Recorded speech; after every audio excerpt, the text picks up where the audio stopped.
მოგესალმებით, თქვენ უყურებთ რეგიონის დღის მთავარ ამბებს.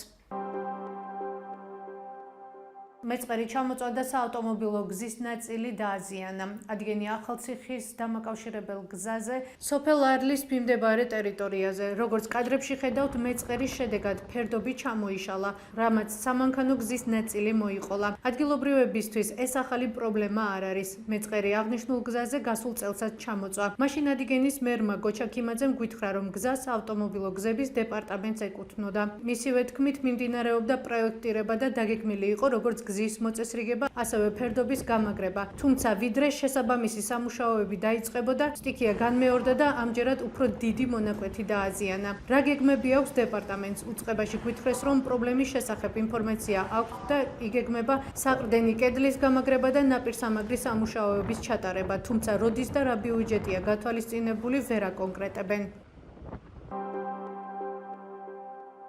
ახალციხის მუნიციპალიტეტში ფარეხის ტერიტორიაზე ინტერმუნიციპალური მიუსაფარი ცხოველების თავშესაფრის მშენებლობა იგეგმება. პროექტის სხვა დეტალები ამ ეტაპზე უცნობია. ცხოველთა თავშესაფრის საკითხზე ახალციხის საკრებულოს რიგგარეშე სხდომაზე იმსჯელეს. ამ მიზნობრიობით დეპუტატებმა სურსათის უნებლობის სააგენტოს მიწის ნაკვეთის უფასოდ გადაცემას მხარი დაუჭირეს. ჩვენი რედაქცია ცდილობს გაარკვიოს, რა ფართობის მიწის ნაკვეთზეა საუბარი და როდისთვის იგეგმება თავშესაფრის მშენებლობა. სურსათის უნებლობის სააგენტომ ახალციხის მერიაში გადაგვამისამართა, ხოლო ახალციხის მერიაში გვითხრეს, რომ ინფორმაცია საჯარო წესით უნდა გამოგვეთხოვა.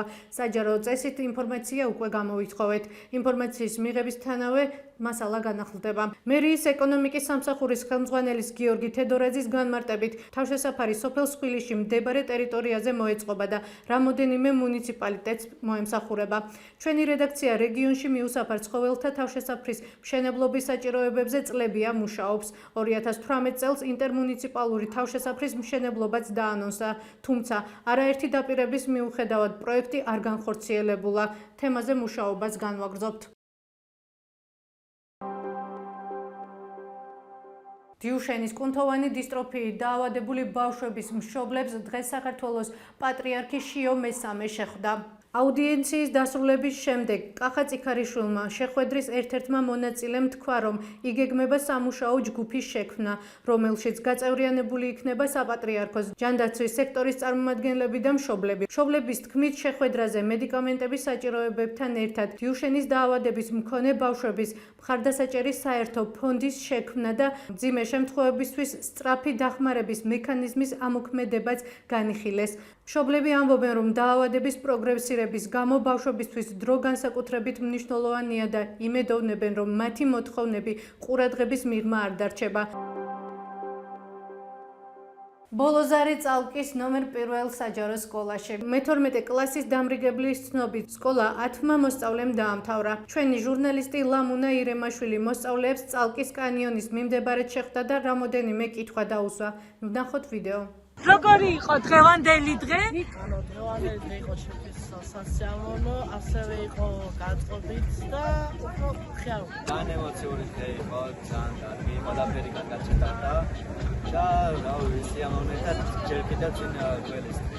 ქართულის ფილოლოგიაზე ვიდეო ჩავწერე. ძალიან მომწონს ეს პროფესია ზოგადად. ბავშვებთან ერთად ეგრე მოგიწევს და ჩემი მომავლის პროფესია რა. სკოლა თუ მოგენატრება?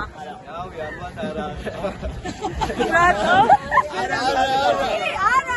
არა, ვერ მოდაპირები ვართ, მაგრამ მასწავლებელი ყველაზე მეტად რომელი მოგენატრება? ბედაჩი. და კიდე ფატი მასწავლებელი მოგენატრება და მერი მასწავლებელი განსაკუთრებით. ილია. თუ უყურებთ ამ გადაცემას, ძალიან მოგენატრებით იცოდეთ. არიში მასწავლებელი რომელიც ჩაითი გადაადგილდება ყველგან. ყველაზე მეტად რომელი წარწერა დაგამახსოვრდათ, რაც გააკეთეს თქვენს მაისურზე?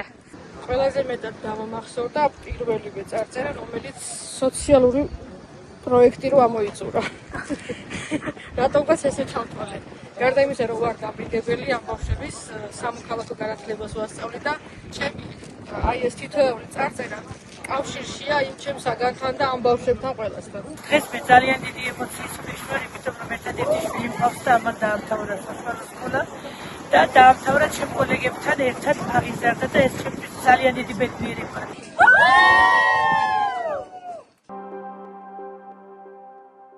ეს იყო ჩვენს ხელთარსებული დღევანდელი ბოლო ინფორმაცია. მეტი და დეტალური ინფორმაციისთვის ეწვიეთ ჩვენ ვებ და Facebook გვერდს. გმადლობთ რომ გვიყურებთ. ხვალამდე.